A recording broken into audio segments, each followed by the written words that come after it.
Ladies and gentlemen, before we kick off this week's edition of the podcast, we do want to remind you that we have a special Twitch stream coming up Friday, June 3rd, beginning at 6 p.m. Eastern Time. We will be streaming all of the second season of Fight Night, leading all the way up to the season finale. We are going to be hanging out in the chat. It's going to be a really cool experience. If you enjoy wrestling games, WWE 2K, and just crazy wrestling goodness, check that out. Twitch.tv/Byte. That is the place to follow. So we hope to see you there. On this episode, we give our reactions to Extreme Rules and Raw, talk about Cody Rhodes and Adam Rose being released, Charlotte's segment with the Native Boy, also Seth Rollins' return, and more now on Byte That.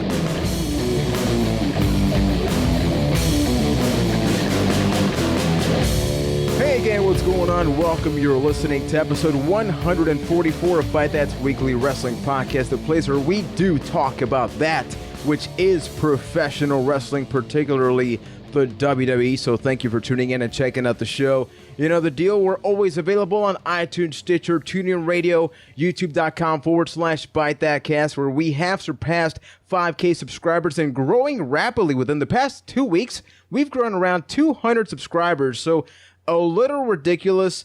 Anybody that's out there sharing, spreading the love, thank you. We're not sure why that is happening so rapidly, but the fact that that is happening is simply quite amazing. Always drop your suggestions, your emails to bytethatcast@gmail.com with suggestions and questions for the show. So my name is Juan Velez, and I am, according to Keith, from the Shining Star of the Caribbean. That's better. Okay, yes, because last week I did mess that up a little. Point. Okay, thank you. Keep it on point. But Ryan's still from Boston, Mass, right? That is correct. And Keith, you are from Winnipeg, Manitoba, Canada. Last time I checked. And your last name is Mackenzie. No, it's actually not. Oh, that's the... Okay, so Poshek. Ladies and gentlemen... There you go.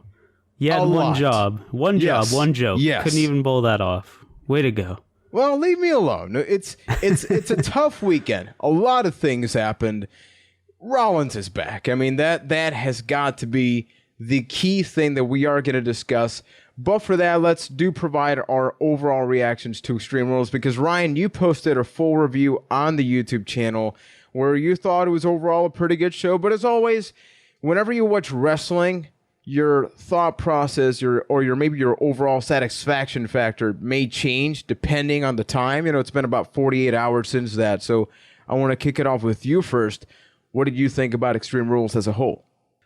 I think it was a good show, and I might have downplayed a little bit in the review, just kind of initially coming out of it, because I never like to be just like gushing about a show. And I thought, yeah, like I said, kind of towards the end where I was saying it's really got everything that you need, especially from one of the non-major pay-per-views, which is a couple of great matches and a way to end it that hooks you into wanting to watch Raw the next night. So as far as that goes, it more than succeeded.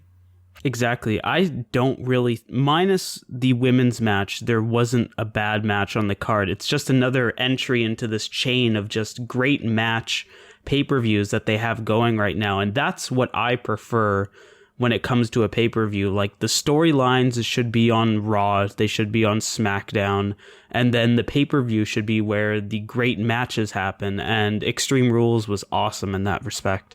Talk to us a little bit about the women's match. You weren't a big fan of it. I know many people do share that, but in your case, like, what was it that just didn't click for you? It's really hard to boil it down to one thing, but it just felt dull. Like something was missing. There was no really investment. Like, Charlotte and Natty are both very, like, technically sound competitors, but when it comes to their in-ring emotion and storytelling, it just misses terribly. And the two of them combined, it wasn't doing it for me, and I like completely lost all interest in that match. Yeah, it's as Ryan mentioned a couple times, the Natty factor does play in here, because you think to yourself, as much as they may push Natty, she's not going to win. So therefore, as much as you may think it's a good match, you're sort of spoiled by what's going to happen. You know, we're going to get to Charlotte. I mean, that's a little part bit. of what makes a good match is kind of buying into it. So you can have all the great moves you want, but if you're not buying into the match and in believing that, one of them, that Natty even has a chance to win, it's hard to get into it, even if it is a good match. Before I get to mine, we did ask you, all the listeners on Twitter, Byte That Cast, what did you think about the show? And from the infamous 1 to 4 scale, it was a solid 3 at 53%. Most people thought it was a good show, followed by 4 saying it was great at 28%. 17% said it was meh, and only 2% said it was bad. This is really nice because a lot of people get a little bit critical, especially with Roman retaining. That could play a factor, but the fact that we did get Rollins returning with the pedigree and all that good jazz, I do think that strongly contributed to people's overall impressions on the show changing a lot, as opposed to just going Roman Reigns wins lull. So for me, here's the deal. Little controversial. I really enjoyed the main event. I thought it was the best match of the night. I know a lot of people enjoyed the Fatal 4-Way. It was a lot of great wrestling. I actually love the fact that it's almost impossible to defeat Roman Reigns, because we complained a lot about John Cena kicking out of stuff and people kicking out of the Attitude Adjustment during the U.S. Open challenges. But if you notice, they have toned down on that, except with Reigns. And it makes sense. He's the champion. It's nice to have a champion that can't lose easily, that when he does lose, it feels like a big deal. Roman Reigns has never been a weak guy, even in the Shield, right? Historically, he's always been the strongest guy that barely got pinned. He's been really protected. And like him or hate him, I do think that contributes to an outstanding match. And AJ Styles stole the freaking show. I have no idea where they're going with this whole Bullet Club splitting up. That's going to be another topic for a little bit. But I want to get your reaction, starting with Keith. Did you mind as much? AJ was very physical with the chair shots, everything that happened. Despite that, he lost. Yeah, I think it was okay, because you kind of knew going in that AJ probably isn't going to win for the reasons you mentioned, but AJ Styles put on such an amazing performance in that match that you were able to overlook all of that and just appreciate the match for what it was. Now, to go to your point a little bit, Juan, how you mentioned it's okay that Roman kicks out of everything, I do agree with you, until you start getting to the point where Roman Reigns starts kicking out of like 20 finishers from somebody. Go back to Payback, where he kicked out of so many phenomenal forearms, it's crazy.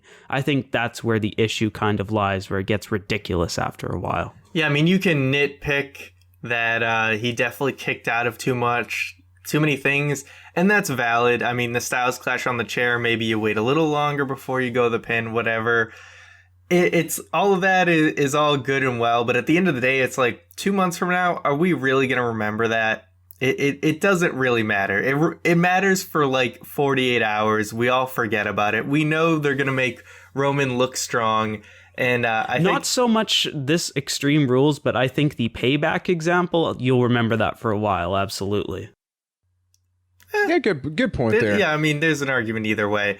Yeah, I mean, at the end of the day, we know Roman was going to win, and it was really just about, are these guys going to put on another great performance and steal the show? And, are both of these guys, both of these guys coming into both Payback and Extreme Rules had something to prove. I mean, Roman Reigns having to prove that, he's going to put everything, he's going to leave it all in the ring as, representing the company now as the champion. And AJ Styles, the newcomer, getting his opportunities at the, in title matches. Is he going to take advantage of the opportunity he's been given? So I think both of these guys walk out of this match looking like $1 million. And I think that was the most important part. And the key thing I mentioned, and I believe I brought it up during the previous match, it is crazy how AJ was always labeled as a cruiserweight. Like Kevin Nash made fun of him in TNA with the X Division. Yet here he is going toe-to-toe with Roman Reigns and looking like a superstar. Despite the fact that he lost here and he lost at Raw, AJ feels like a main eventer. He belonged. I don't think, yeah, exactly. And I don't think that's going to be removed because he fits in there so well.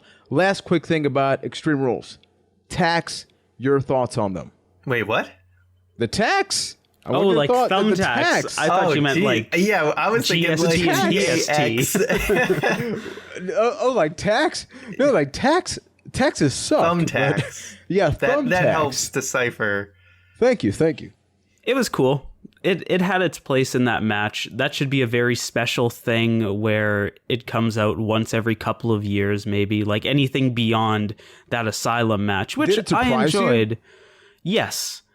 It surprised me because of how, let's say, how pulled back they were with Dean Ambrose's previous Extreme Rules match, how they went in the complete with Brock Lesnar, I should say, and how they went in the complete other direction with Jericho. Seeing anything beyond a kendo stick and a chair was really surprising for me, honestly. Yeah, as far as that match goes, it definitely was a little too long. But the things that I really liked about it was, it didn't even like dawn on me until today that the steel cage was black. And I was wondering why it looked kind of cooler. Does it come in black? I actually like that better. So yeah, that's I'm talking about the color of the cage. That's how, that's part of my critique of this match. But anyway, once it got to the thumbtacks and they were teasing it, that's when the match really picked up and I really bought into it. The big surprise for me was that Jericho took the tax bump. Like, I thought for sure that was going to be Ambrose because he's known for doing the death match stuff and all that. And Jericho, while he does do tons of ladder matches and he's done a bunch of high-flying spots and stuff, usually he's not as much about the bloody hardcore stuff. So I thought that was going to be more Ambrose's alley. But either way, it was cool to see that. It had more of the brutality we should have saw at WrestleMania. One thing I really appreciated in this match was just how much they built up to it, to the point where I didn't think they were going to go through with it. The moment I saw the thumbtacks, I'm like, okay, we get it. You're going to tease the crap out of it. We got Barbie, which, the announcers didn't even reference like the barbed wire bat. It is a barbed wire bat. That was disappointing. It got used, and Jericho used it, and it was like, oh, cool, hit him with barbed wire. And even the crowd, like, even forget the announcers. Shouldn't this be a big deal for, like, the whole quote-unquote PG era, all the stuff WWE can't do now? Here's Jericho just using it, and it's I was surprised normal. at how calm the commentators were about this. Like, he's almost killing the guy. He should have went the extra step like Foley and light it on fire, right? Just to get some kind of acknowledgement from the commentary team. But overall, I thought Extreme Rules, enjoyable show. I would say one of the more less forgettable shows because of things like the thumbtacks. It does remind you that whenever WWE has to do something like Brock Lesnar bleeding like hell, they will go to that extreme. Get it? Because that is the name of the show. So let's talk about Monday Night Raw. So, Extreme Rules concluded with Seth Rollins showing up, pedigreeing Reigns to a great positive, reaction. Even I thought to myself, so is he a babyface? But he pedigreed Reigns, who clearly won, even though people don't like him. I mean, that's the whole thing that's happening right now, right? So yeah, he opens up the show, and I'm so happy. Rollins is a bad guy. He is a definitive bad guy. He should never be a good guy. He works so well as that, just like punchable bad guy. It makes me so happy. What about you guys? Well, he should be a babyface at some point. Let me say that. But when you look at the scope of things, who are the top heels right now in WWE? Yeah, and we were just talking about that before Raw, by the way. And it's true. If you think about it, there's Owens, but Owens, I would argue that even though he's a bad guy, he's very much...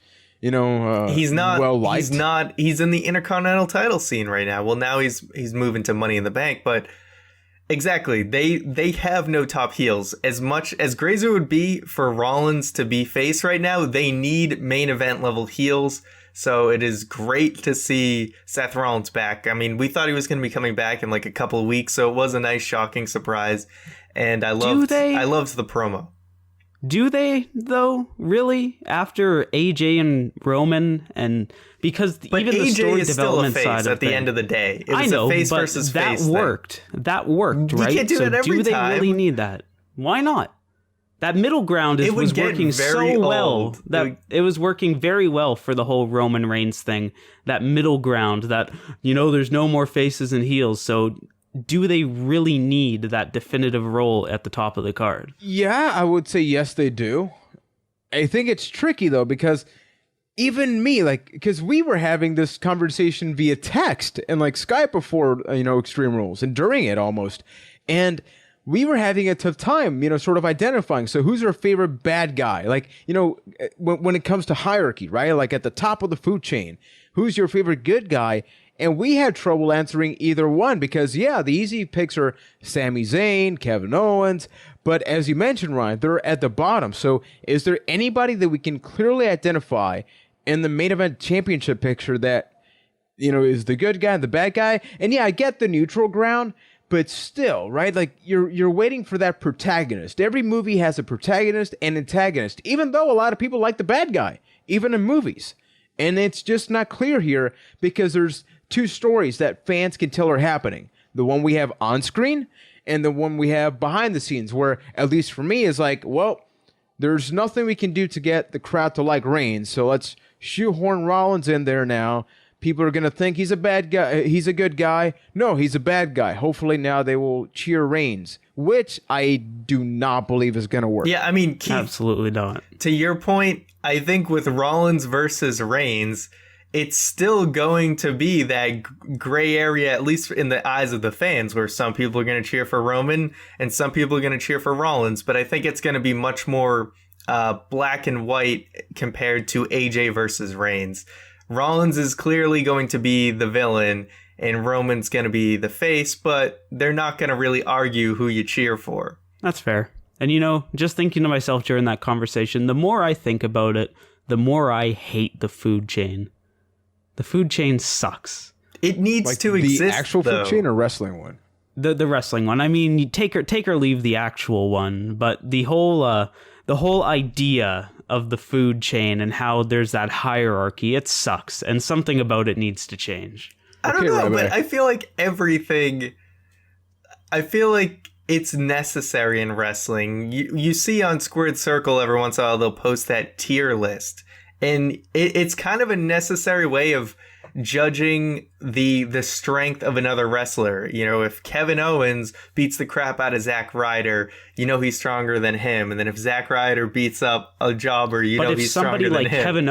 If somebody like Kevin Owens is doing the best work on the roster, you can't just dismiss it by saying, oh, he's lower on the card. But see, if everyone's just on the same playing field as everyone else, it doesn't really seem as special when somebody gets beaten. Think about when the underdog beats John Cena, how much more that means because of the food chain. Yeah, here's Alberto a good example. Del Rio did crazy things with that. Well, think about Kevin Owens, though. That made Kevin Owens. They just dropped the ball with Del Rio after that. It's that win, like the win and what you do after are equally important. What I want to bring up here, because you're talking about the food chain, the wrestling one actually works. Odd example, as always, it's me. Captain America, Civil War, no spoilers, but there's Captain America, there's Winter Soldier. At no point do you think that Winter Soldier is going to turn into the protagonist. He is the C-level character. Spoilers! Oh my God. But in wrestling, the C-level character, or for that matter, the D-level character in Zack Ryder, can go to WrestleMania and win the match. Yeah, shit happened afterwards, basically, where he became irrelevant again. But the fact of the matter is that the food chain there, it's like, it's based on whoever is really sponsoring it, and they will adjust accordingly. So it's not set in stone. So I appreciate that. And I do think that they need to have something identified. You look at every era. We're talking about the new era. Attitude Era. Just by saying Attitude Era, you already picture like at least 4 to 5 wrestlers. There's The Rock, Stone Cold, Triple H, Undertaker. Like, there are those guys. If you think within the past 5 to 6 years, you think John Cena, Randy Orton, and there's John Cena, and then there's now this is getting into my whole missing era talk, where basically after Cena and Orton, like nobody was made aside from Daniel Bryan and CM Punk, who are both now out of the company. Yeah, there was that dude from Chicago. Yeah. There's nobody. Oh, Phil. Nobody from 2008 to to now until the Shield, Almost basically. a decade. Until the Shield, because the Shield, you can say, were the guys that they finally built up to be like the new guard. And here we are. Yep. I mean, that is technically the exact setup we have. You know, the hypothetical scenario is that Reigns, Rollins, and Ambrose are those guys. So that is the match we're going to get at Money in the Bank. Rollins was talking about how, you know, he wants the championship. He never lost. So that is going to be the match. I'm personally looking forward to it. By the way, Rollins got buff. He definitely got bigger. CrossFit Jesus has been hitting the weights. Yeah. And I just got to point out, only in wrestling can that be such a normal conversation. Like when Extreme Rules went off the air, it wasn't like outstanding show. It was like, man, Rollins got in shape, man, that upper body. Did everybody see that? And it's like so casual, yet anybody outside the wrestling bubble would look at it as like, what in the hell is wrong with you people? It's just a person, right? Or no? Okay, you two are looking at me funny. I'm just gonna. You completely lost me with that tangent. Yeah. Whatever. Well, either way, okay. This is the match that seems like the wrestling gods have been against for a while, because before this was going to be at a pay-per-view, Reigns got hurt, or he had that like stomach bug? It was supposed to be at somewhere around SummerSlam 2 years ago, and then Reigns got injured, and then it was supposed to be Survivor Series last year, and then Rollins got injured, so now something's gonna happen. This is like the Batista Mark Henry of our generation, where it's every time they're about to face each other, one of them gets injured. So fingers crossed that the match actually takes place at a pay-per-view. I'm pretty sure they had a match on Raw before that initial, what was it, SummerSlam you said, or something? I think so. Something like that. It was during the summer, I think. So that's like their only time they've ever faced each other one-on-one. So this should be exciting, and Rollins obviously deserves his title match after never technically losing it. So this is a big-time main event. The only thing I got to say is they better have Devon Dudley by their side just so they can knock on wood, right? Right? Oh, my God. Man, I'm progressively getting worse. Okay, the one comment I want to bring up here, we got as a question, is from Jarrett Q, because Roman Reigns as a whole, right? Like maybe the character can use some tweaking, but I would say him as a wrestler, he is where he needs to be. I really wouldn't change anything from his arsenal to his violent, style. That is exactly what people have been wanting, right? Yet despite the fact that that is the case, people continue to chant, "You can't wrestle." Do you guys believe that? Like, do you think that Roman, is not clicking in that? Or is it just the whole massive crowd let's boo Reigns because, well, he apparently can't wrestle because he's like the next John Cena? Ding, ding, ding, ding, ding. I think that's exactly it. I think Roman's style, the way that he works in the ring is fine. I think he does a very good job in that respect. It's just that the people that he's pitted up against have always been these great, like, technical masterpieces, like AJ, even Rollins now. Like, that's what people are comparing Reigns to them, and Roman Reigns is just not that. He's got his big moves. He's got, like, all those flashy Superman punch, go in, get a big moment, and then go out. It's fine, and that's really how, like, the top face, and I'm using quotes there, should wrestle. Yeah, I mean, Roman Reigns is damn good. And, is he as good as Seth Rollins or Sami Zayn? No, he's not. He doesn't need to. He doesn't need to be. Yeah, he really doesn't. Would you guys like WWE if every match was Seth Rollins versus Seth Rollins? I mean, it'd be great for a little while, but we'd get kind of sick of it. You know what I mean? We need variety. We need different types of wrestlers who have different styles. And my only thing that I would say for Roman is that, he did that awesome like Razor's Edge powerbomb. Just give us a few variety of power moves every once in a while. Like pull stuff like that out every now and again. And that's all I can really ask. I mean, he's had back-to-back fantastic pay-per-view matches. And I mean, sure, he gets a lot of help from AJ, but it just means he can work good with people who are good. And that's really all you need. And I expect it to be the same for his match with Rollins. He's only getting better. Can you guys think of the last time Roman Reigns had a botch or a slip in the ring? Because I personally can't. I mean, unless you just want to call the biggest issue, the WrestleMania main event. No, that's a different botch. Yeah, it was just people weren't into it. No botches, really. Yeah, but Reigns, I'm a big fan. You know, can't care too much about him grabbing a microphone, but everything else I think is pretty cool. Okay, so this is where I turn into a little bit more of a hateful Harry, which somebody does follow. Speaking of grabbing of grabbing a microphone.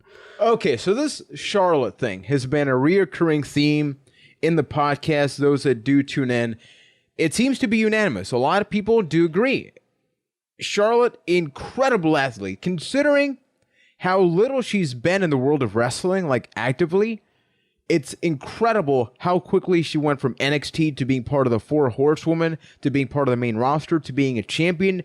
She is just close enough to breaking some records for the first time ever in wrestling, so we may bring that up in a couple of seconds.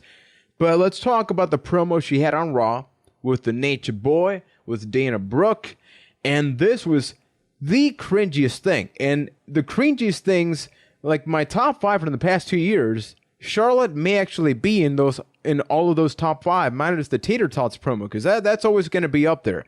But this is exactly what I believe. Yeah, but this is what I believe you were saying, Ryan, that it was going to happen eventually. Charlotte was going to kick Flair to the curb because I said this last week, actually. Yeah, so it happened out of left field. Like, at least for me, I didn't feel any reason, either from what she said or how she reacted or even what Ric Flair did to even provoke this. So it felt out of left field. I thought Ric Flair did an excellent job crying. That's a weird sentence. Like 3 out of 4 at least. Just a solid 3 out of 4. Just the way that was worded was amazing. Oh, yeah.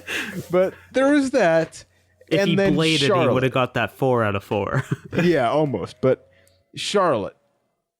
Talk about lack of or over-expressing, because I don't know what the hell that was.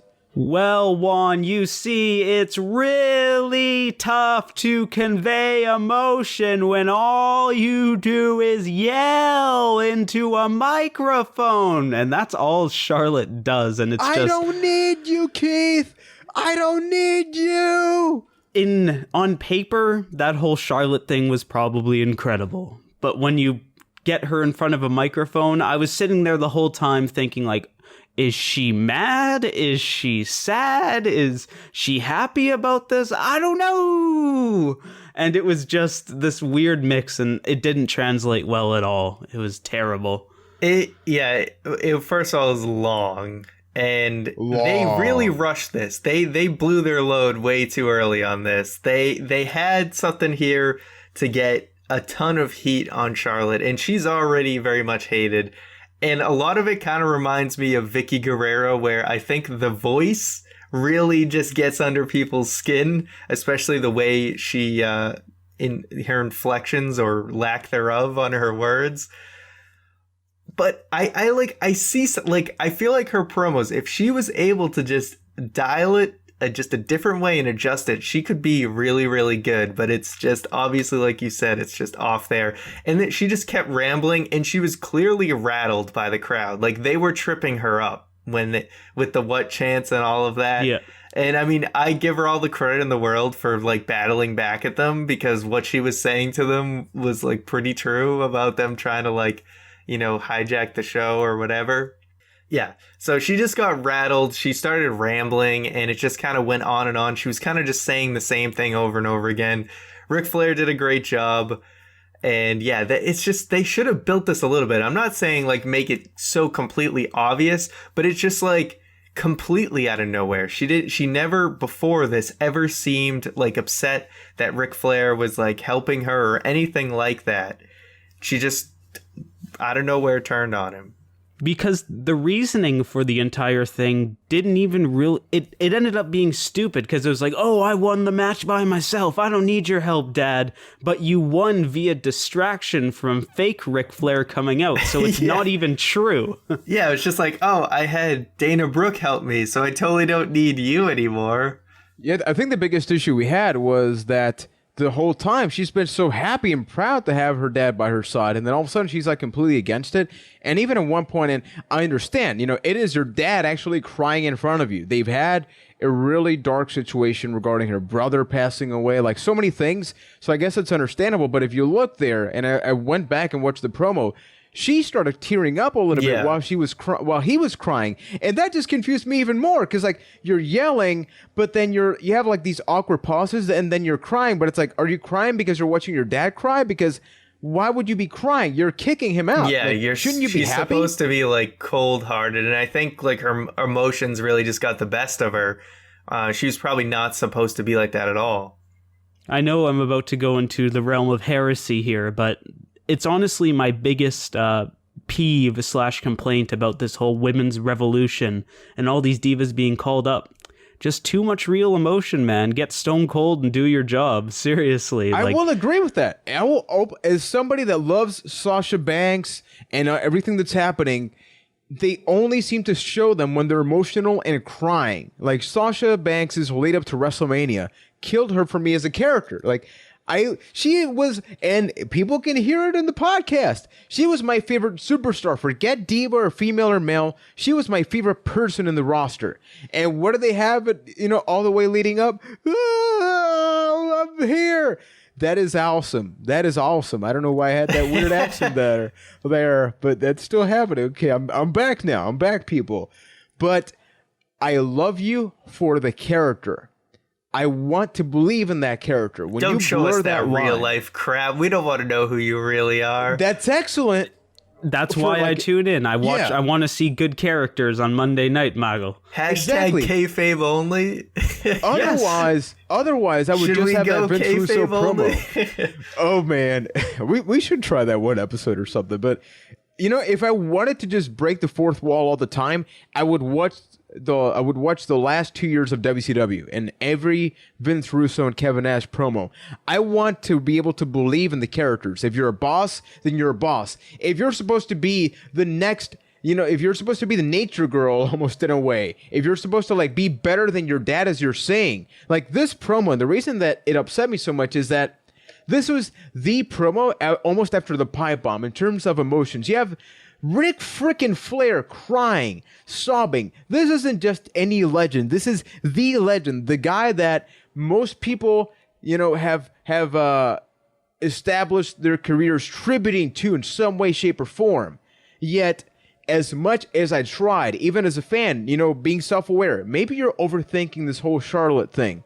The moment she started crying, then I'm like, okay, I'm done. I'm done. And it's really unfortunate that such a powerful segment that seemed amazing on script because everything that was said was awesome was simply a part of a failure, at least for me, simply because of bad delivery. That's about all that we can really see Rant about that. Mode disengaged. Yeah, good idea that was used a little too soon and executed not too great. Yeah, I just want to bring up this quick fun tidbit because read this in Squirt Circle. Thanks and to who Mr. is it by?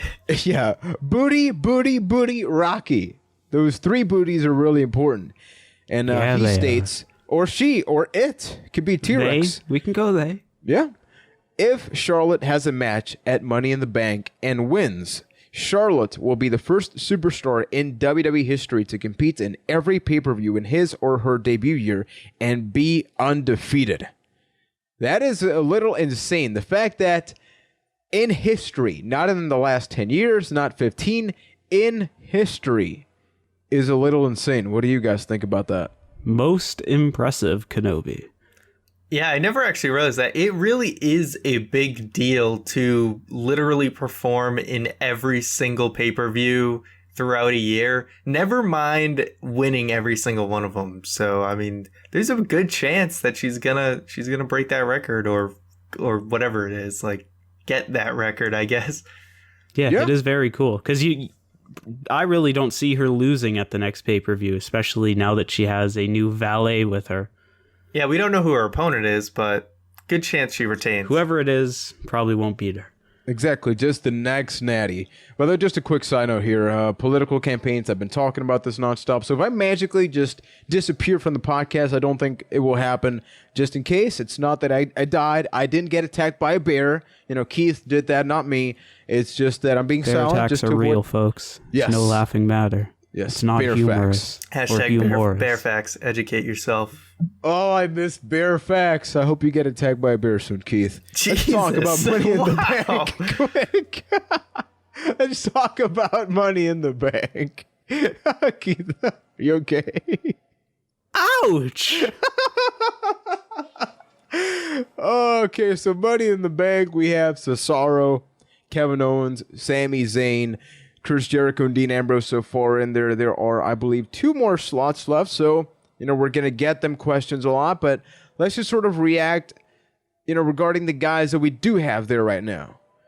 What do you think about the selection, and how much are you looking forward to the match based on the entrance so far? I mean, if you were to fantasy book this match, these are the people you would probably have in it. Just from these people alone, I think that it could be the best Money in the Bank match of all time, just from a talent perspective. And really, with the names on that list right now, Cesaro, Kevin Owens, Sami Zayn, Jericho, and Dean Ambrose, any one of them could win Money in the Bank, and you could make a very strong point about it. So I am actually very excited for the Money in the Bank match. Yeah, I mean, every single person in this match so far definitely could deserve it.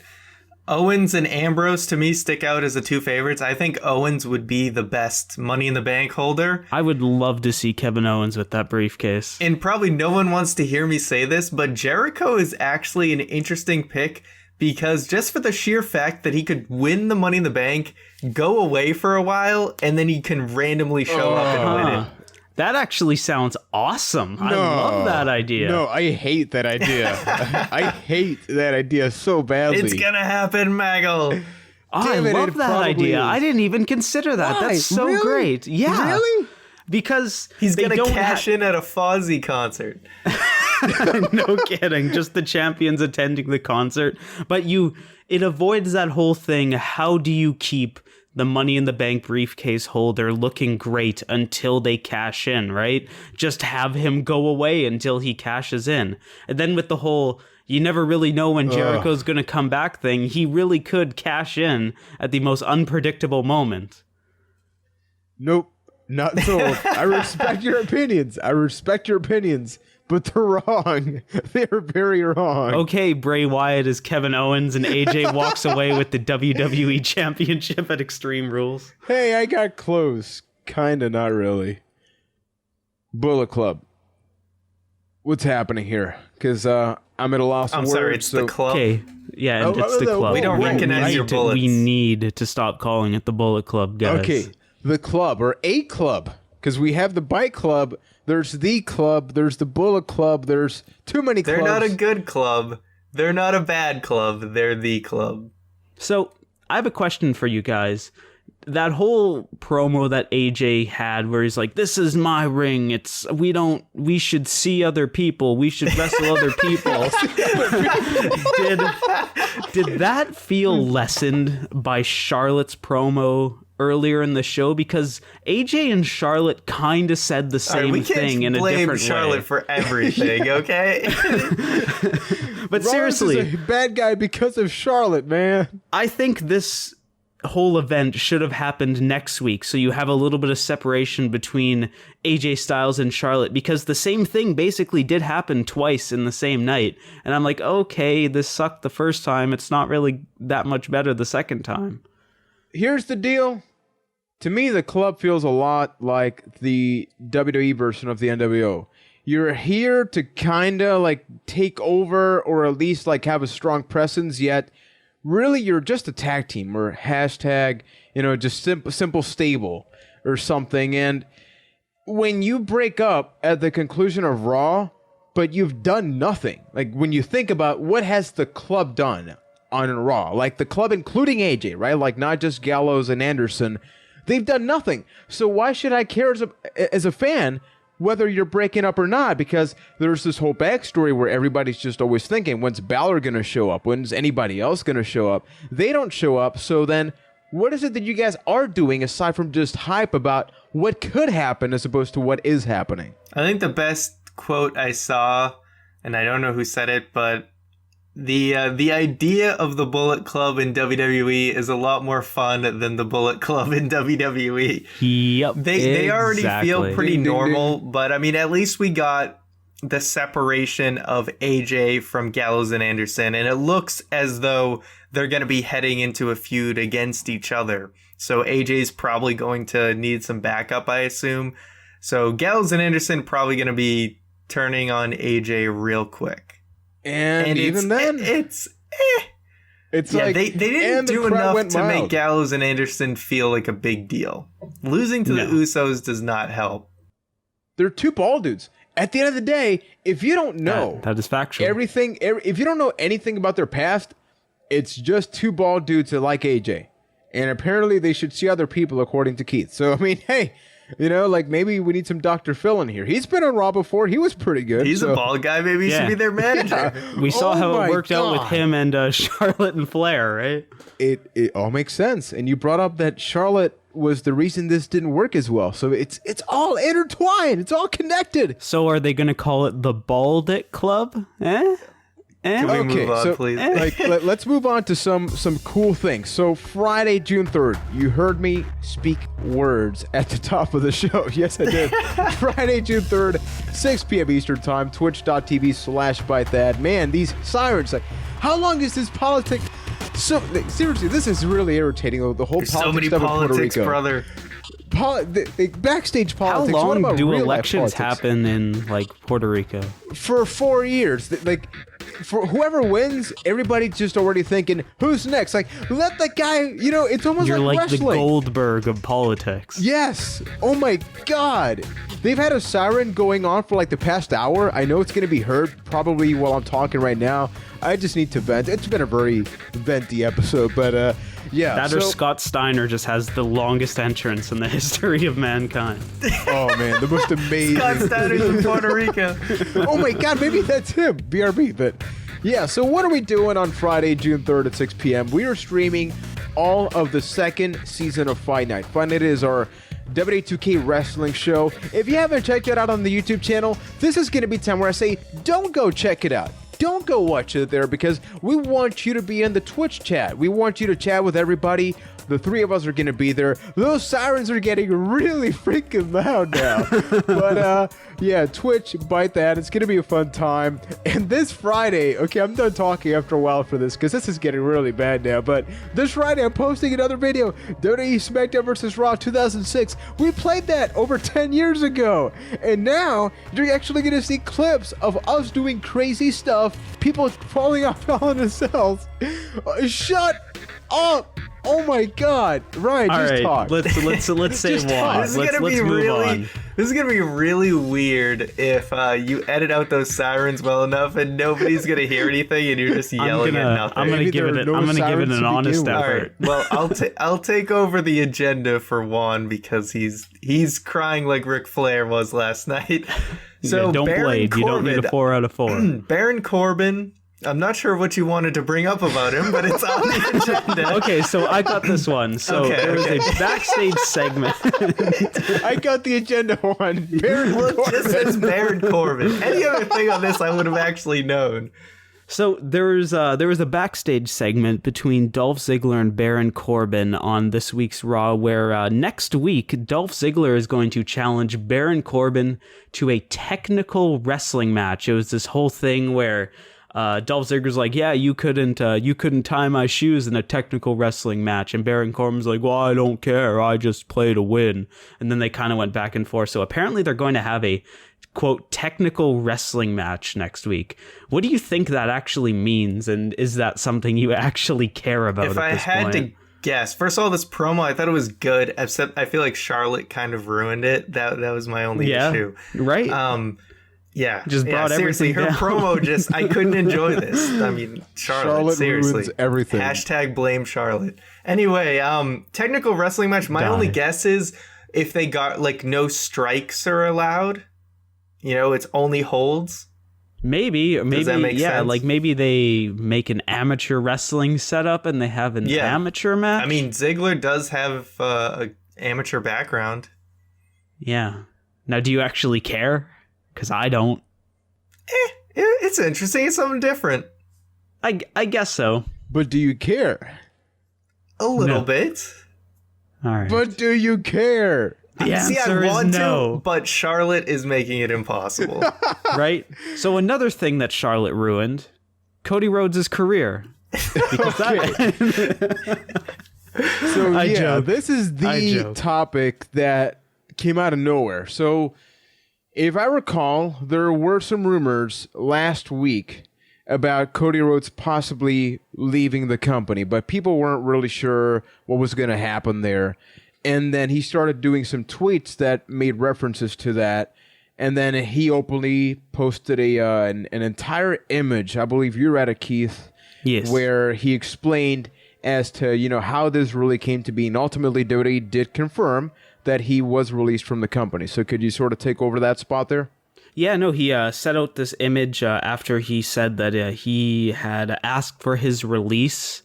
Basically talking about how he had been there for a very long time, and it kind of hit him like a brick wall that he wasn't really being listened to. Any ideas he had were being shot down, and it was just frustrating. He loved what he does. He's going to continue to wrestle, but just wrestle elsewhere where he has more freedom to be himself. He specifically mentioned that he wanted to go back to being Cody Rhodes, opposed from Stardust, but people like the head writers of Raw and SmackDown wouldn't listen to him. He takes some shots at him and how he didn't want to just be a tribute to his dad. He wanted to be himself.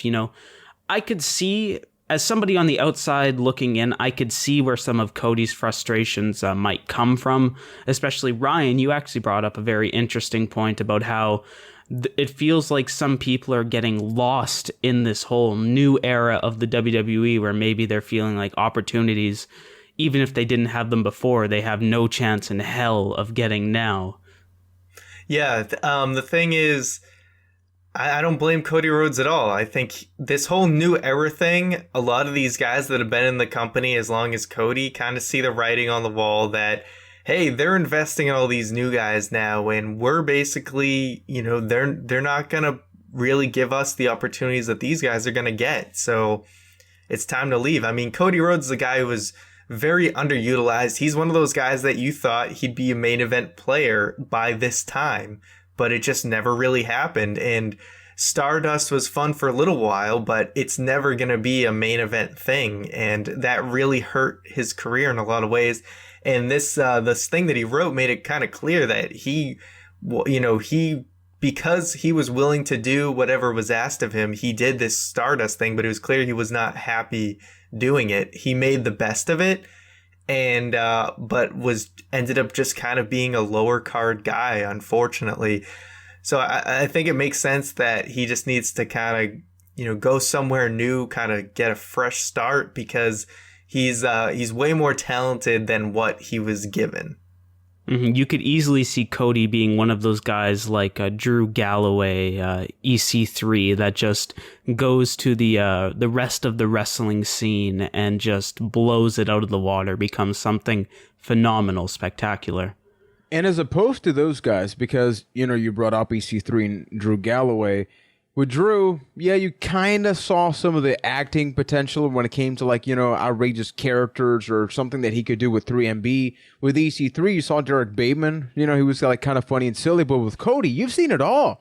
I mean, with Legacy, you had just straight-laced Legacy member, multi-generation superstar that's really solid in the ring. We got to see dashing Cody Rhodes, one of my favorite iterations. You got to see then, the sort of shattered version of that dashing Cody Rhodes. You saw mustache Cody Rhodes.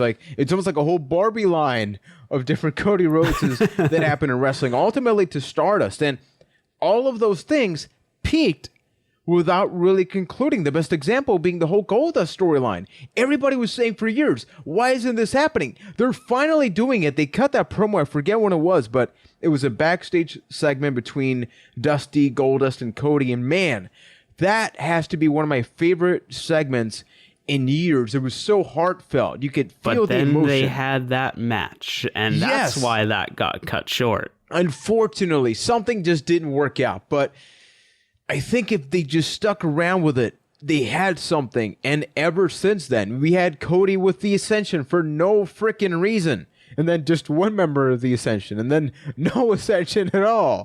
And now we don't have Cody. So, man, like, just that's a sad story. By. I'm telling you, man, Charlotte, like, just what the hell's wrong? And I'm saying this with no insider information, but I would not be shocked if this is just the beginning of people getting up and leaving or asking for their release. And you know, the crazy thing is, the independent roster gets stronger every day. The WWE's roster gets stronger every day now, because those guys that are leaving now, it's not like the Attitude Era where those leaving are maybe like 40-something, you know, where it's like, yeah, you may want to sort of hang up the boots. These are guys in their prime with Galloway, EC3. Now you have Cody. You have, you know, a variety of different guys. Even Bull Dempsey's like an odd example, but you have guys that are young going from the WWE roster, whether it be NXT or something, and then going back to the indie scene. That makes whatever indie company bigger and better. They get better as performers, and then they can go back whenever. So it helps WWE. It helps the indie scene. You know, where's he going to go? I don't know. I would love for him to be somewhere like even TNA would be weird, just because it's like, if we got, it's, you know, crazy how we got AJ in WWE. Somebody like Cody in TNA just seems out, you know, of the realm of possibility. Even though, of course, you know, Dusty was part of TNA at a really weird time with that pickup truck and Tracy Brooke and all that. But those were things I try to forget. And then there was Black Rain. And there was Black Rain. So let's talk about Adam Rose. What do we want to talk about Adam Rose? He messed up. He really didn't do, he did something he shouldn't have done, which was try to justify and maybe in some ways put a negative light in WWE when he got suspended. Now, WWE, with Cody Rhodes, they said they released him. But with Adam Rose, at least on the website, maybe it changed afterwards, but they said they granted him his release with Adam Rose. So the wording there was like he requested to be released, and they granted it for him. So not sure what happened there, but we were really optimistic about Cody Rhodes going, you know, into the independent scene. What do you guys think about Adam Rose possibly going down the same path? Adam Rose seems like a guy who needs to get his life back together. A lot of, you know, with the whole suspension, whether it was, you know, justified or not for whatever he took. Then the whole domestic violence thing, just really kind of just things kind of spiraled out of control pretty quickly. I think he just needs to take some time to step away for a bit, rebuild himself, and try and reinvent himself, because his name is it's kind of dragged through the mud right now.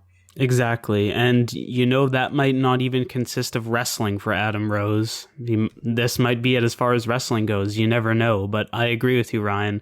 It's a very unfortunate circumstance, and I wish him all the best. But it's just something like, buddy, maybe take a step back.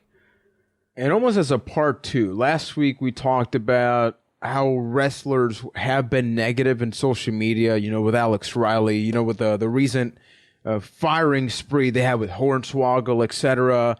And here was a guy that sort of tried, I'm not sure what his intention was, but basically justify, like, I got suspended, but yes, I was taking prescription medication. But then the wording, the way he made it seem, yeah, it didn't exactly do you any favors. And if I were a boss at any wrestling company or any company as a whole, I would not want that kind of employee at my company, because yeah, can we sort of wait until things are sorted out? Or maybe you're not even employed with me while you're talking crap about me, because that says a lot about either loyalty or even just from a legal standpoint, you know? Like, you have a family. Like, we know he has a child with was it 60? What was it called? Like that ESPN documentary? E60. Thank you. Where we saw an in-depth look at his family, the situation. He has real needs in life, and sometimes desperate people do desperate things, and I think that's what he did. That cost him. Maybe he granted his release, like he requested that, like Bill DeMott. Bill DeMott, there were allegations, and then he said, yeah, WWE and I agreed. It's for the best. I leave right now. This is happening with Adam Rose. His wife apparently was not. She was trying her best to save the whole domestic violence thing, to not get him into any more trouble because of the family situation. So regardless, like what Ryan said, get your life back together. Wrestling is not a priority at all for you. Even though, unfortunately, maybe that is his only way that he can make some money for his family. So it's a really, really unfortunate situation. And so Social Outcast down one member, even though Victor's kind of part of it, but he's not on the Raw version of it, so that's a little weird, but we'll see what happens there. Before we go into your question, folks, just a quick comment about the Shane podcast. So last night, after Raw, I should say, they had a live podcast where Mick Foley hosted, not Stone Cold, although Stone Cold and Mick Foley made open references. Nothing between WWE and Stone Cold happening that is a negative. Simply, Stone Cold had some surgery done recently, so they had Mick Foley show up. He interviewed Shane McMahon. They talked about his life, wanting to become a wrestler, wanting to get in the ring, despite the fact that he had no reason to. What would you say was your favorite thing about this interview? I would say that I enjoyed it for the same reasons I enjoyed Brock Lesnar on the Stone Cold podcast. It wasn't really that juicy, getting the details style interview, but it was just a fun story about Shane McMahon's life, and which I thought was very interesting, especially that stuff back in the day, especially the Andre the Giant stuff in particular. I enjoyed it. I did not like Mick Foley as an interviewer. Personally, I thought he made the interview a little too much about himself. Yeah, self-referential. Mm-hmm. So I would have preferred Austin. It was the same way that when Jericho had his little podcast on the network, I'm like, I kind of like Austin better. So, but overall, good. Yeah, I thought it was good. It was just kind of a good way to get a look into just Shane's life and how he grew up and, his mentalities, how we kind of learned a lot of the psychology of the business before ever learning any of the physical aspect, and that kind of his interesting point of nobody else has grown up with the wrestling. No one has learned about the business the way Shane has, where it's literally from birth, just kind of being in the environment. So, he's a very interesting guy. And the only thing is they skipped on Shane's opinion about WWE today. It was that they teased it and then they didn't talk about it. And I was very curious to hear that stuff. But you also get a lot of insight on the build up to his Mania match. Yeah, that's what I like the most, because Shane is, it feels weird to even say this, he's one of my favorite wrestlers, because his King of the Ring match with Kurt Angle. You must have just been gushing when they started talking about King of the Ring. Oh my God, you have no idea, man. Because I've watched that match. That is probably the match I've rewatched the most in wrestling history. I've easily watched that over 25 times. No doubt about it. And hearing this person that has no reason to become a wrestler. Man, you're already in the business. You can do whatever it is you want. But he learned how to put the ring together. He learned how to wrestle from guys like Al Snow and Dr. Tom, all that crazy stuff. And I really appreciated how he went into detail talking about the adrenaline junkie that he is. And that's why he did all the crazy stuff he did, because it was always you're Vince's son. Why in the hell are you doing the craziest thing? Nobody would believe that. You're basically a millionaire doing things that people would do for $5 somewhere just to get a video to go up on YouTube, right? The one thing I'm surprised about is he didn't just bring up the fact when Foley was asking about jumping off the cell. He's did you do that because you wanted to or you felt like you needed to? He didn't bring up the fact that there's pressure because he set a precedent before of doing these crazy high jumping spots that he felt he needed to up the ante on that. How do you not bring that up? But I'm sure that's kind of implied. I also had to just laugh to myself when they were sitting there like, yeah, we're the only two guys that that can talk about this going off the cell. Poor frickin' Rikishi. Nobody remembers. Poor Rikishi and how he took a dive off the cell. Truck. That's BS. Man, Rikishi's going to have to run 2 people over next week.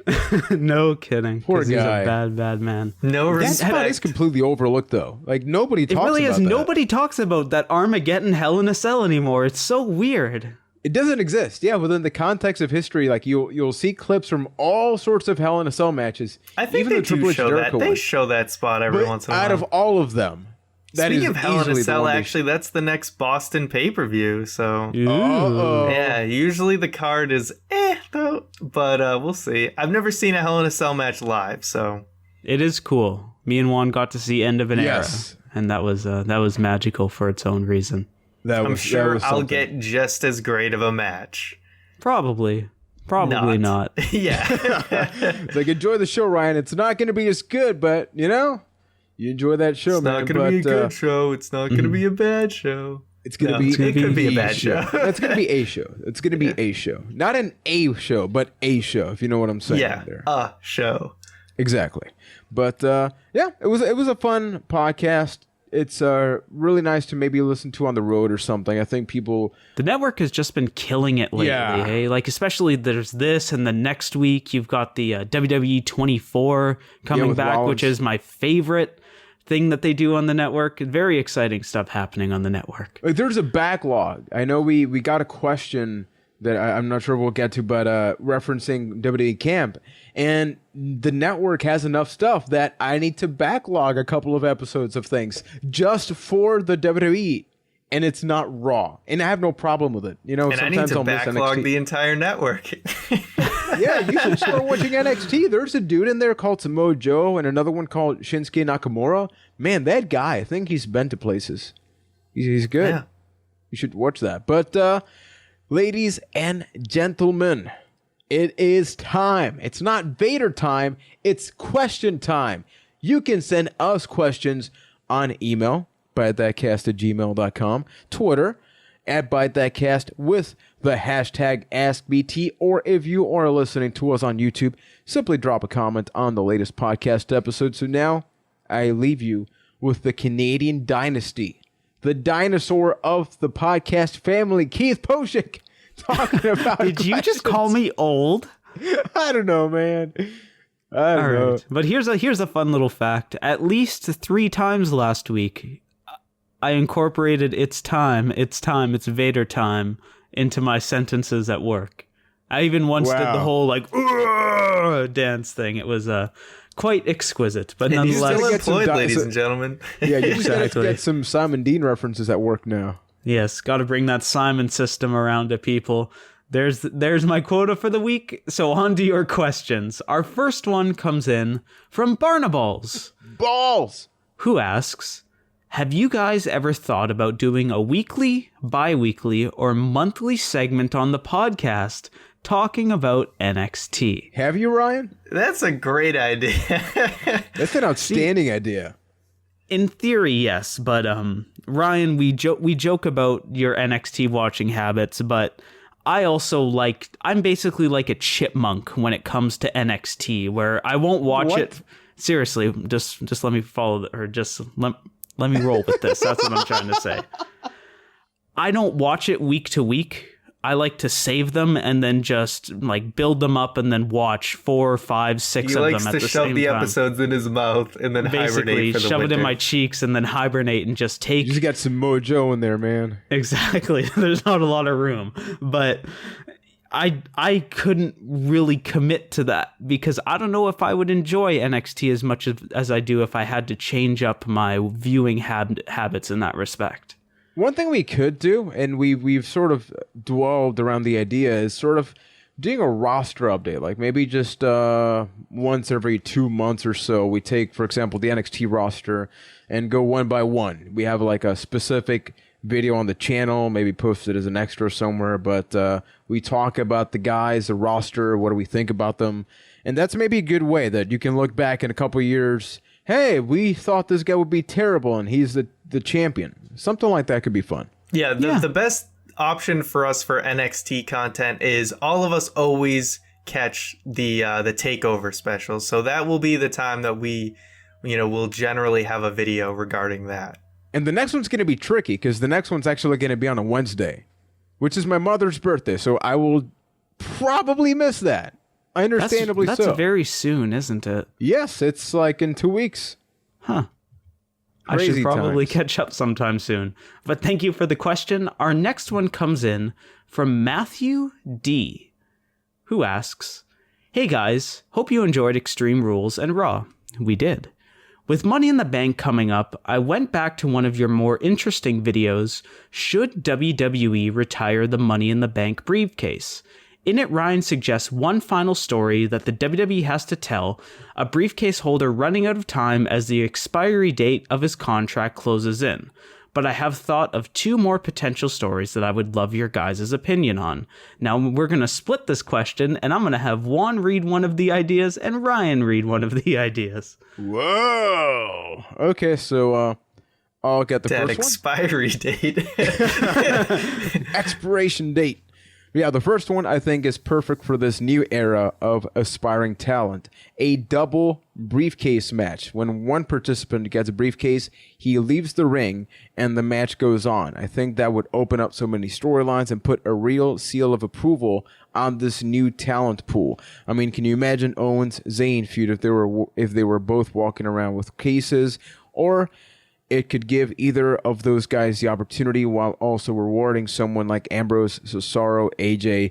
It's definitely gimmicky, but at least it wouldn't be stale. So 2 briefcases, that'll be interesting.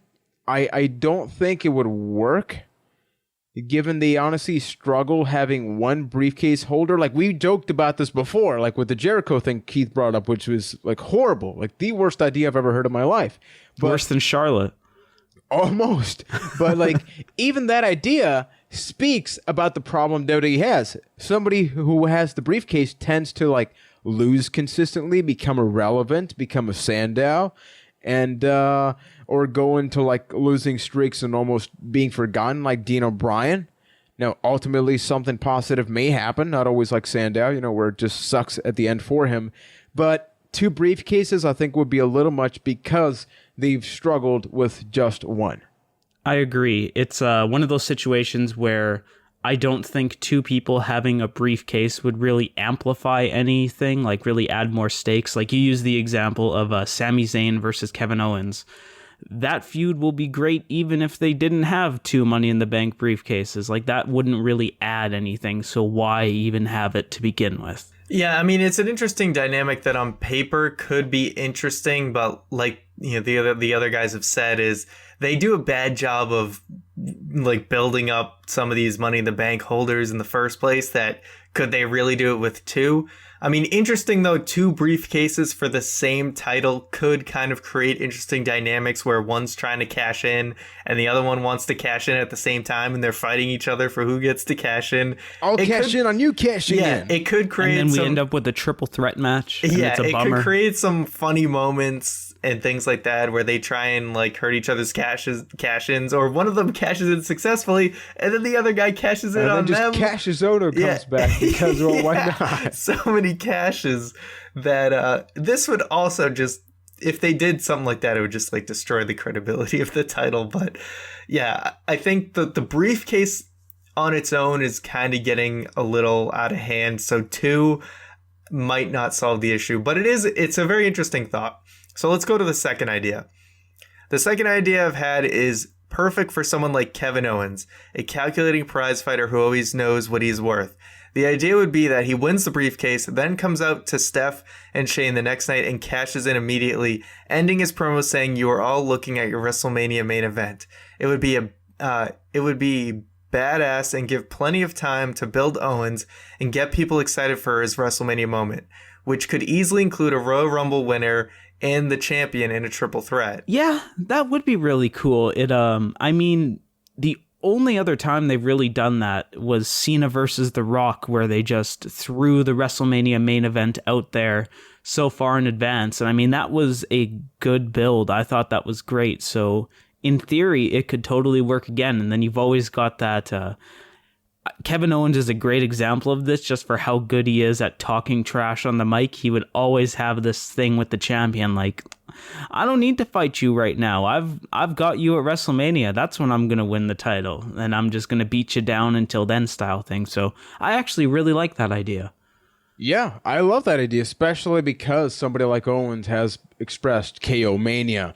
And it would be great that it doesn't matter where he is in the roster, he has a guaranteed main event spot at WrestleMania. And they could even go as far back as stating that after that match, they had to sort of rewrite the Money in the Bank because that was a loop in the system or something where, you can't really do that. You can't book yourself in the main event of WrestleMania. Kevin Owens, that he sort of took advantage that wasn't written down. So like they can build up to the fact that he found a hole in the system, took advantage of it, has a guaranteed main event spot. Maybe somebody tries to take him out.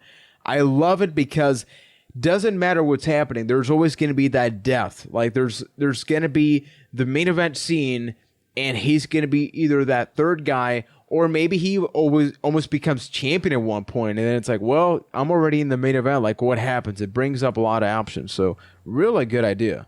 Yeah, I like it too. I mean, I said there was one more story left to tell. I guess there's two. So this is a really cool one. The only loophole I could think of is maybe that there has to be an accepting challenger for it to work. But then again, he could... The challenger is just the champion at that time. Yeah, but that is a really, really cool idea. And like you said, with the Royal Rumble winner, you could have you could do it like they did this year where the Royal Rumble match is just for the title, or you could do if the Royal Rumble winner gets inserted into the main event, so it's like a triple threat. So yeah, no, really cool idea. I think it's probably unlikely to happen, but would be awesome. Indeed. So thank you for the question. Our next one comes in from Renus M, who says, "Hi guys, my question is, in the last few weeks, it's been rumored that Vince might be getting tired of Roman as the face of the company. I haven't heard anything like that. Who would you pick as the face of the WWE, considering that Vince likes big, muscular men, and the only guys that you may pick are Big Cass, Baron Corbin, Jason Jordan, or finally, Seth Rollins?" Yeah, I like or Dean. Muscular man. or Dean. Thanks and keep up the good work. Seth Rollins. It's got to be Seth Rollins. He's already a main event player, and he's just supremely talented. I think he's definitely the guy. Yeah, you look at Baron Corbin. Baron Corbin's tall, but I wouldn't consider him a big guy. Like, he's really skinny. Say that to his face. Yeah, I mean, he but say it to his stomach face, not his face face. Okay, Keith used to say that. Man, I had nothing compared to Keith, but man, Jason Jordan is somebody that could turn into something special. Right? Keith broke me. Yeah, exactly. Yeah, my pick's Jason Jordan as Ryan regains his composure. All right. Mm-hmm. My heart says Seth Rollins, but in this case, if you're choosing the big muscly man, my brain says Big Cass, because Big Cass is probably going to have that spot one day. Let's be real. That's not the worst thing in the world. I like Big Cass. No, I'm not saying it in a bad way. It's just that I think it's an inevitability. It's just a matter of time. So thank you for the question. Our next one comes in from Mark B, who asks, if there was a film based on Byte That, who would play each person? I guess we have to pick for each other. We're not going to pick for ourselves. Oh, okay. Oof. That's challenging because I was going to make fun of myself, but how are we doing this? So, okay, I guess I'll start. So with Keith... You're just looking at me like, be careful, man. I can edit the show. But I would have to say, if Tyson Kidd was a good actor, that'd be him. But if I had to actually choose somebody that could play you, I would say Matt Damon. Oh, well, thank you. You didn't expect that. You thought I was going to pick, like, just Chris Tucker for no reason. I would have actually picked... I would love if Chris Tucker played me in a movie. Assuming we're going to throw ethnicity out the window here, I think Kevin Hart would be a good pick for Juan. What? Yes. What? Yes. Why? It just Your makes humor sense to is me. very similar. Oh my God, I hate myself now. What's wrong with Kevin Hart? I like Kevin Hart. No, I don't hate him. It's just, what? Wow, okay, so Keith, who's Ryan? Or I who don't plays know. Ryan? I don't know. It feels like Matt Damon could play both of you. Not being racist or something. not You white, you Ben Affleck. for Ryan. I don't know. Oh, Hold on. I need Jesse to- Eisenberg. Yeah, I can see that. The awkward kid, yeah. I need to look up who I'm thinking of. I'm sorry, I don't remember his name. Which movie? Yep, no, I'm thinking of Matt Damon. Matt Damon. We're all out of time, We are Ryan. all in, somewhere, in some way, we are all Matt Damon. Indeed. And I'm Luis Guzman, but go on. Indeed. So thank you for the question. Our next one comes in from the Cynical Cypher on Twitter, who asks, what are your favorite movies and what is the worst movie you guys have seen? Very movie-centric block Movie of the themes. questions right now. Movie week. What's All the right, best movie you've seen, Wario? My favorite movies are probably the Indiana Jones movies, particularly the first and the third one. No Crystal Skull, Temple of Doom's all right.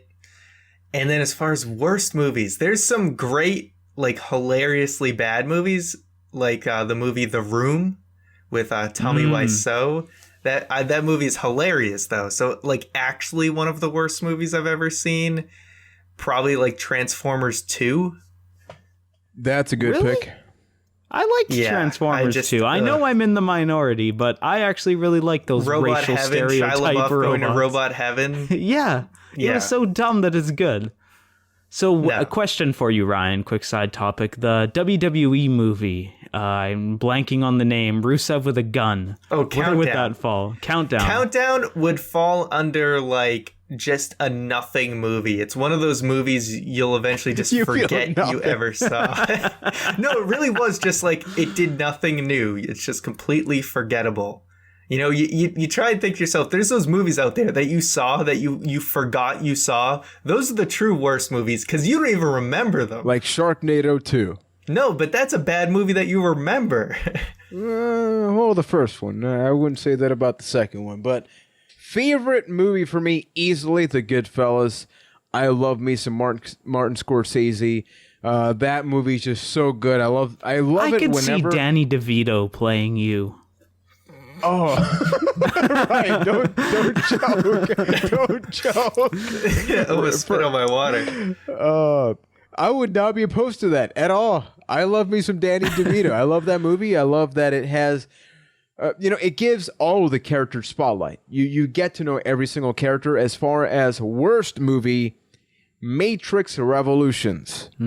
Because why? Like the first Matrix, man, like if you didn't live in that era, you don't know what Matrix was. Like the buzz around that movie was unreal. The second one came out, Reloaded. Okay, like not nearly as good. The third one, I walked out of. I've only walked out of like 2 to 3 movies in my life. I forget which are the other ones, but I walked out of Matrix Revolutions because it was stupid. I walked out of Twilight in my life. I Good was on pick, though. I was on a date that night and I walked out of it. Okay, real talk. Was your date still in the theater? Yes, the date ended. That's kind of amazing, actually. Whoa. Good times, but I kinda Keeping the wanna pimp know hand more. strong. it's that I just couldn't handle the sparkle vampires. I'm like, So you when he was left like, your date? oh, the I actually sun, saw it makes my it was skin the shine. last one. Woe is me. Oh, legit. The last one was on TV like a couple months ago, and I've never seen anything else except for this last scene. And basically the final fight scene was just like some chick shows this like weird like prince guy like a vision of how they were going to kick their ass. And then like the vision's over and they just run away. Like they got scared and they ran away. And that's like the final fight. That's a movie right there, folks. Okay, so Keith, wait. So you left your date? Yes. Wow. It was done. There was sometimes you need to know when to hold them and you need to know when to fold them, baby. And that one was a fold. So favorite movie ever. I would probably say The Empire Strikes Back. That's a movie that I could watch 1,000,000 times over and still never get bored of it.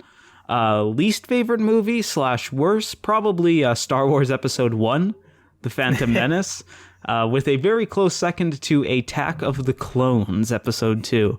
As a man that loves him some Star Wars, those movies are liquid hot garbage. They are terrible. Oh, another terrible movie, Hangover 3. I never saw one. 3. I saw 1 and 2. 3. I will not do that. Although CM Punk and John Cena make a cameo in it as they show their match. They show that match that they had on Raw, the pile driver match, for 2 seconds. Interesting. Random.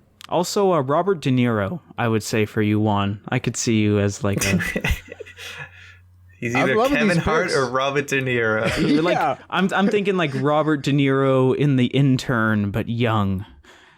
The Intern is also a very like shadow answer for me, where I have a very unrealistic love for that movie. I should in no way love that movie as much as I do The Intern with Robert De Niro and Anne Hathaway, but it's a beautiful movie that just touched me in a very special way.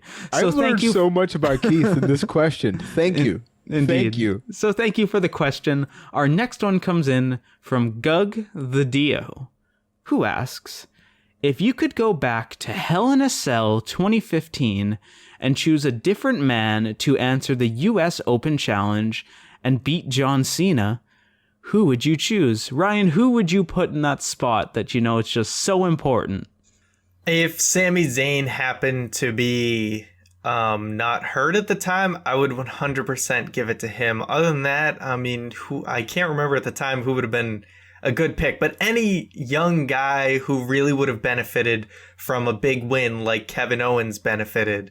Not someone who was already kind of established like Del Rio was. So Sami Zayn would be my top choice. I would say AJ Styles. In the perfect world where AJ could have happened there, I think that would have been way more interesting and fun than everything we've been seeing with AJ. I think that AJ has been outstanding, but the spot that he's in, from a storyline perspective, I'm super happy that he's all the way up there at that food chain, Keith. It's still there. But that would have been fun. Like, can you imagine AJ Styles out of left field? Because nobody really knew who was going to battle Cena that night. So AJ Styles, he beat Cena clean. Cena's out for months. That is quite a way to make a debut. AJ Styles, people wouldn't know if they want none or not. Feels bad, man. True. But I've always said, and I still believe, that Kevin Owens should have been the one that beat John Cena for the United States Championship back then. Not during their initial run, but Owens kind of getting one more shot and then finally beating Cena for the title. I think that would have been pretty great. So thank you for the question. Our final question of the show comes from Terrence J, who says, "Hey, Byte That homies. Hello. Question for you guys.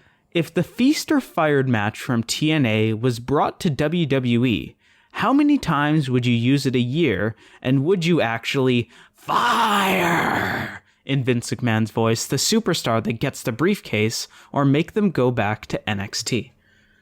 So Feast or Fire, for context, is this evolution or de-evolution of the Money in the Bank. So you have 4 briefcases.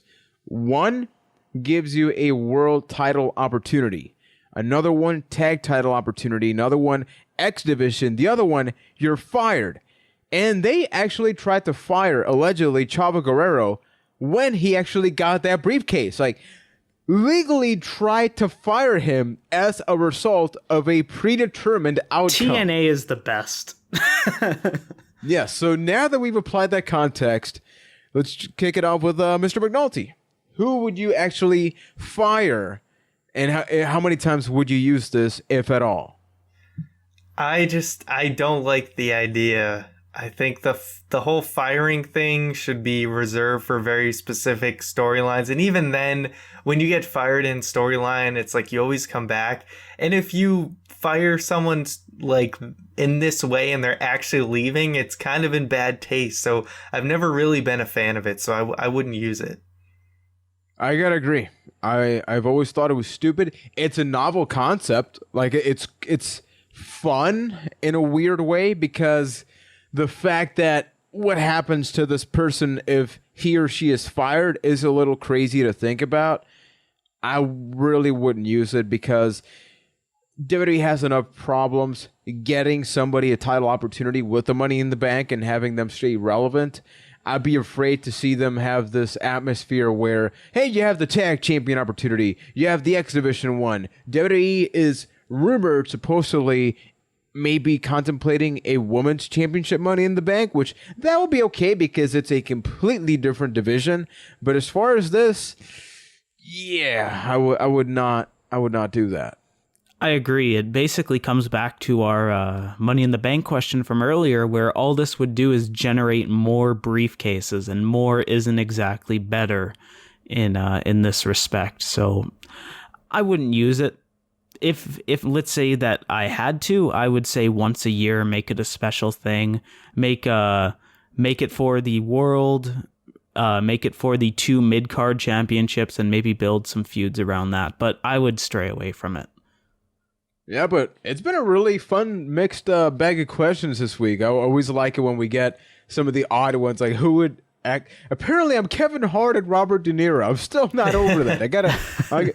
Somebody send me a Photoshop of what that triple threat combination looks like, because I got nothing there. But yeah, thank you to everybody for the awesome questions. We are growing a lot, and whenever you grow, you got to start making decisions, and that's when people start making cool changes. So within the next couple of months, you are going to see some things either pop out or change a little bit, like our logo. It's going to be leading to something that Mr. McNulty is going to be revealing. But thank you for making us part of your weekly routine.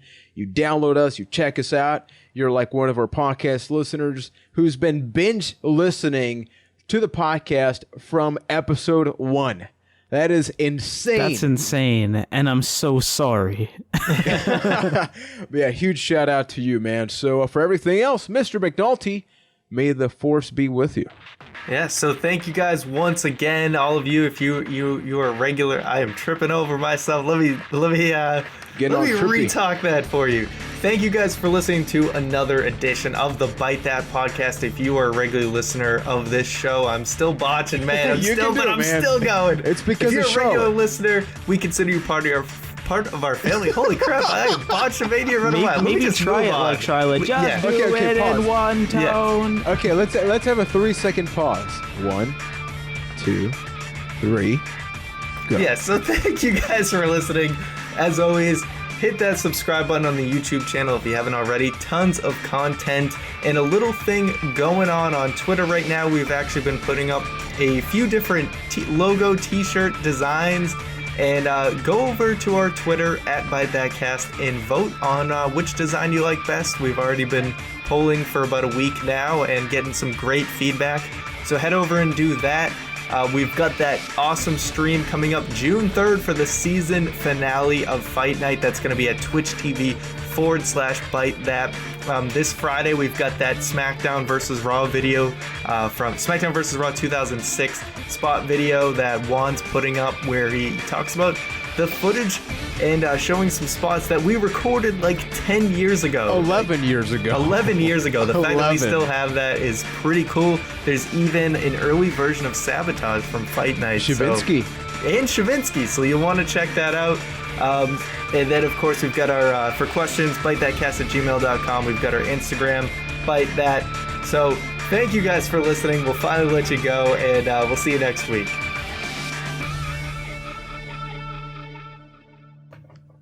Toodles. Woo, I did it.